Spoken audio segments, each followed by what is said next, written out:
Hey guys, welcome back to another video. Today we got for you a nice roasted crispy pork belly with potato fondant and a nice little cucumber radish salad.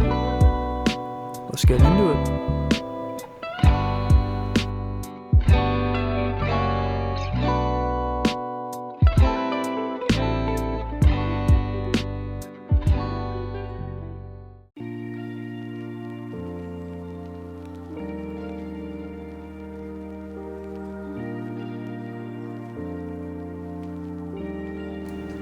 I'm going to start off by washing my hands, as you should always do before you start cooking in the kitchen. Next we're going to take our pork belly, and we're going to take a nice sharp knife, and we're going to score lines diagonally across the whole length of the pork belly, going about ½ inch apart from each other.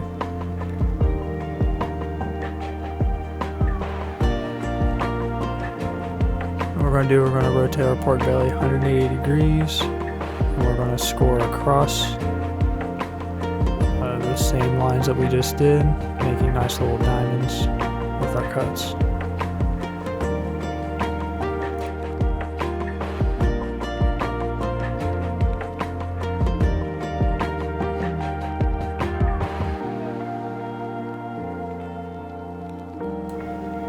Now you'll see we got nice little deep ridges, nice little diamond sections of our fat cap. Now I'm going to go back to washing my hands as I messed with some raw pork.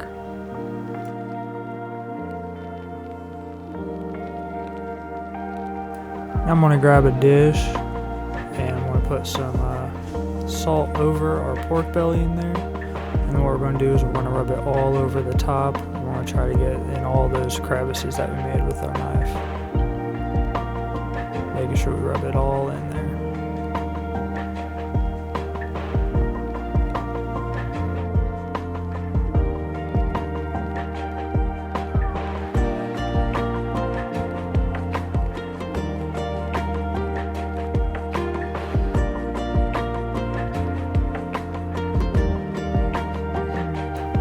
I'm going to wash my hands again because, again, I'm messing with raw pork.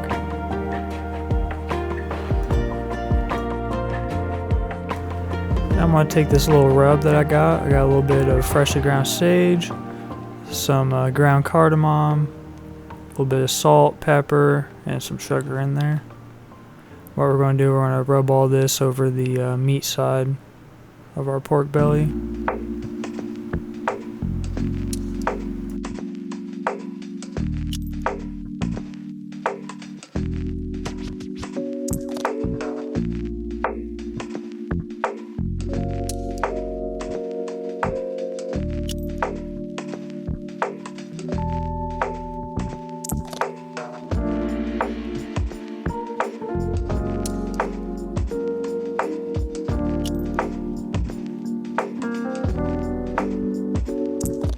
I'm going to wash my knife really quick because it was messing with that raw pork as well, and I'm about to have it cut up some vegetables. I'm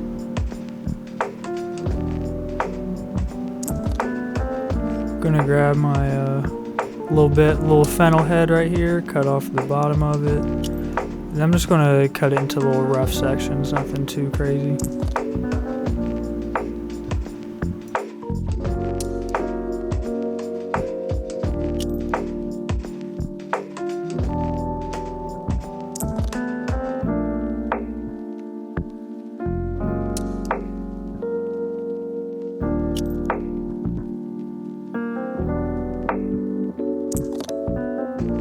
Now I'm going to take this little small roasting tray, put it on a burner, and then drop a little bit of olive oil in there.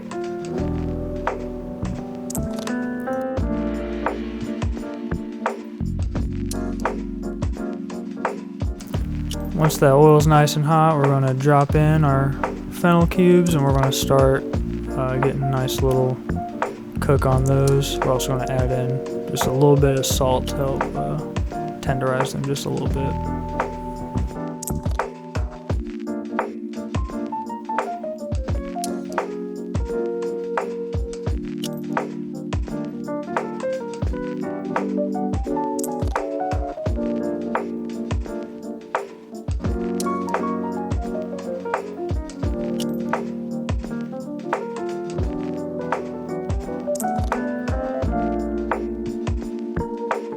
Now what we're going to do is we're going to grab our pork belly. We're going to go ahead and place the fat cap or skin side down. Get a nice little quick sear. Try to lock in all those juices. Doesn't have to get a whole lot of color, but we do want to make sure that it does cook just a tad.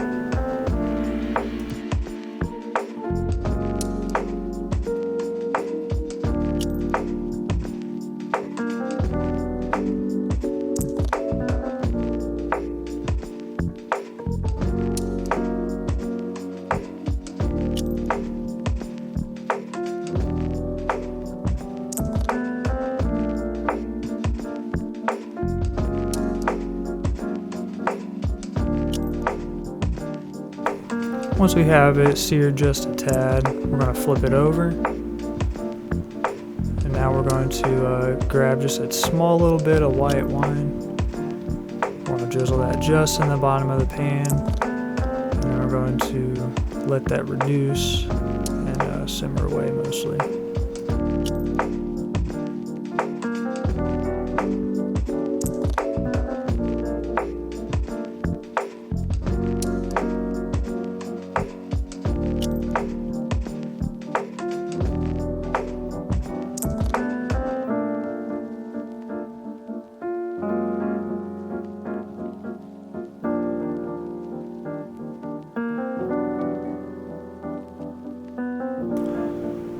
Then once that's mostly simmered away, we're going to add in just a little bit of fresh thyme, some bay leaves, and just a single star anise crushed up. And then we're going to also add in our chicken stock, and we're going to fill that up just until it gets right below the fat cap on top, because we want to make sure that that fat cap gets nice and crispy. But when that chicken stock cooks and reduces, it's going to absorb into the pork and braise it, making it incredibly juicy. And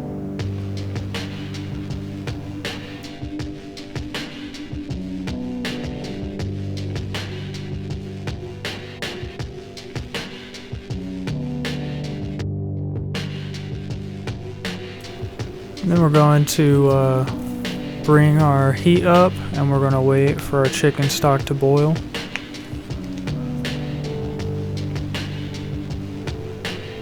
And once it has begun to boil, we're going to put it in our 350 degree oven for around about 2 hours.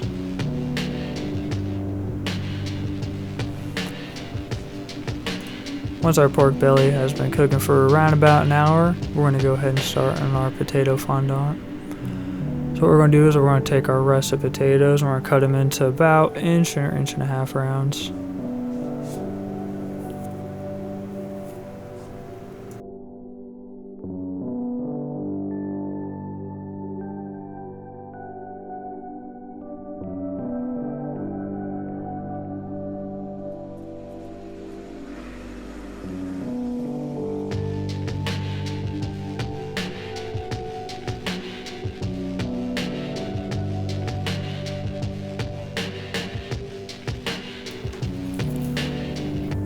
Once we have all of our rounds cut, we're going to take this little 1-inch cookie cutter, and we're going to cut out just little perfect potato cylinders out of all of our potato rounds.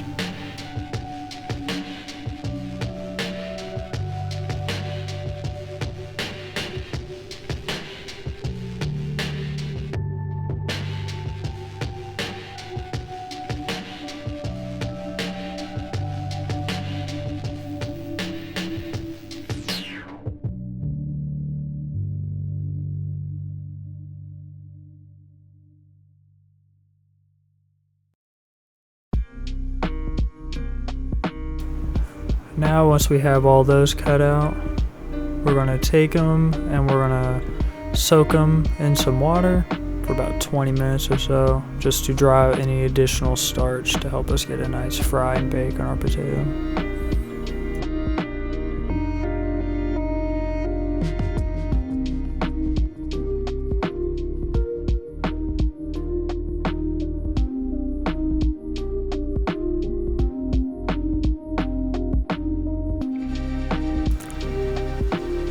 Now those have sat for 20 minutes. We're going to go ahead and drain off all that water, and we're going to give them a quick little rinse.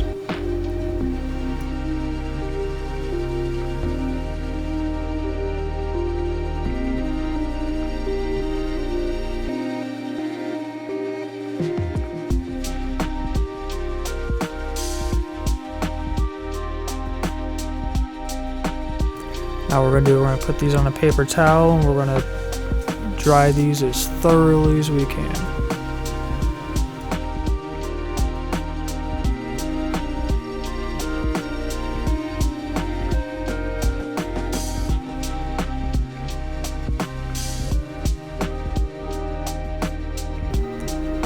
Once we have our potatoes as dry as we can, we're going to go ahead and put a pan on the stove over medium-high heat. I'm going to add in a good amount of oil into the bottom of the pan. We're going to wait for that to heat up.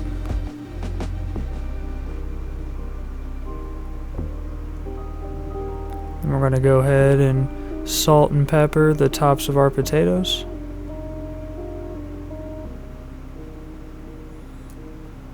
Once our oil is nice and hot, we're going to go ahead and put those salt and pepper side down. And we're going to get a nice little fry on them until they get a nice golden brown color.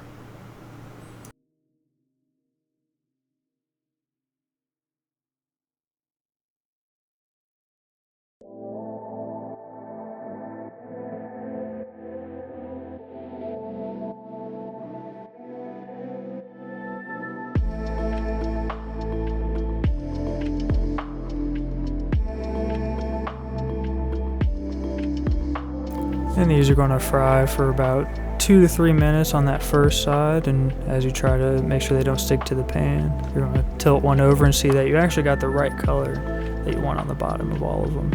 So you're going to go ahead and drop that heat all the way to low, and then you're going to start flipping all your potatoes over.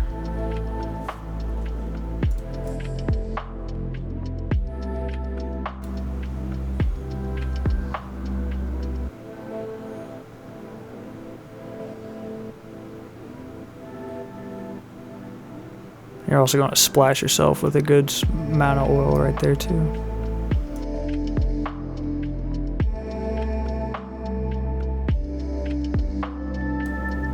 So now we're going to get the pan off the heat just to help cool it down a little bit.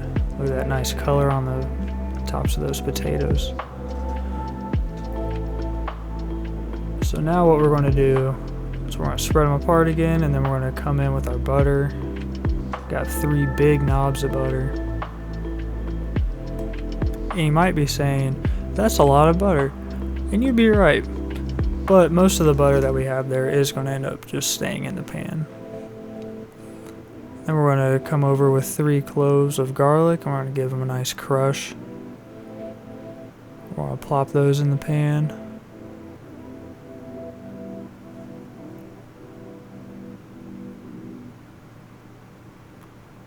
And I got some fresh thyme and some rosemary that I dried. I'm going to sprinkle that in the pan as well.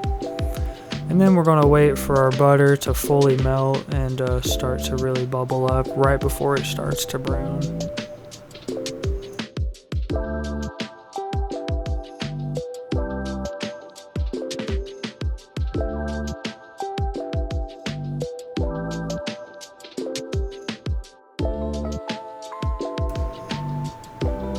Now that all the butter is melted and bubbling, we're going to go ahead and come in with chicken stock, and we're going to pour it in just to where the potatoes are covered about halfway.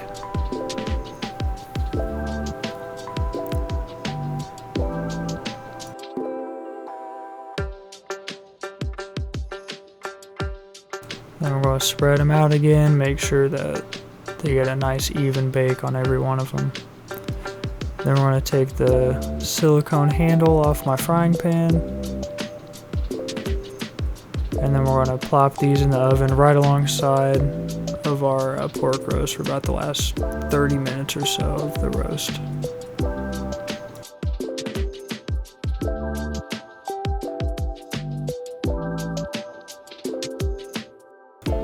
Now that we have both of those in the oven, we can start with our cucumber and radish salad. So I'm going to go ahead and just cut the tops off of these radishes and get a nice flat surface on my cucumber as well.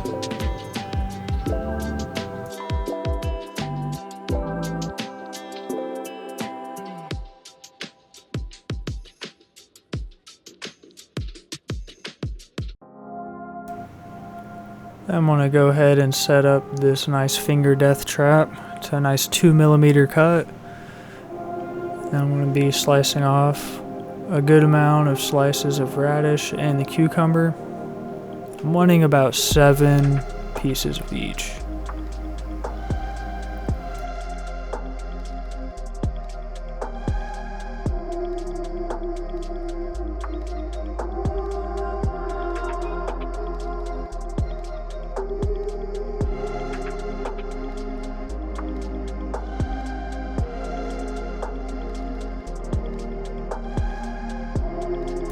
I'm going to go ahead and slice up this lemon and get ready for it to juice. I also got a little sprig of some fresh dill. I'm also going to throw in just a tiny bit of oil. I'm going to mix those together, trying to make sure that you coat each slice evenly in the oil and the lemon juice.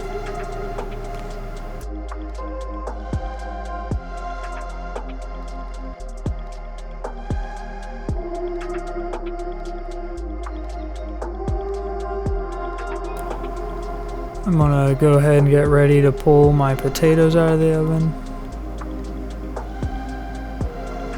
Look at those bad boys.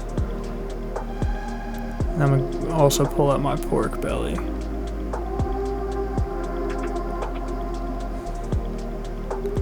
Test it, make sure that it is proper temperature. Go ahead and pull that nice big slab of meat. Get ready to cut that up, get ready to plate everything. We're going to start with our cucumber and radish. We're going to make a nice little circle alternating cucumbers and radishes on it. Put that nice little sprig of dill in the middle. I'm going to take the pork belly and then I'm going to cut off 3 nice slices. And I'm going to set those kind of fanned out from the middle.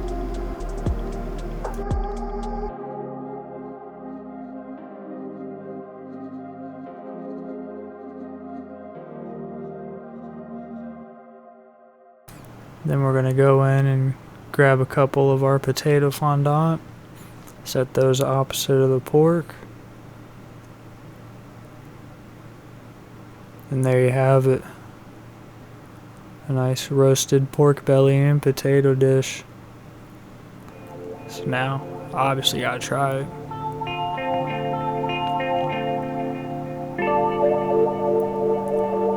Pork belly, salty, dense, spicy, delicious. The potato, fluffy, buttery, creamy, amazing. Let's get a little bit of this radish and cucumber in with this pork. And that just added the perfect amount of freshness and acidity that this dish needed. Extremely delicious.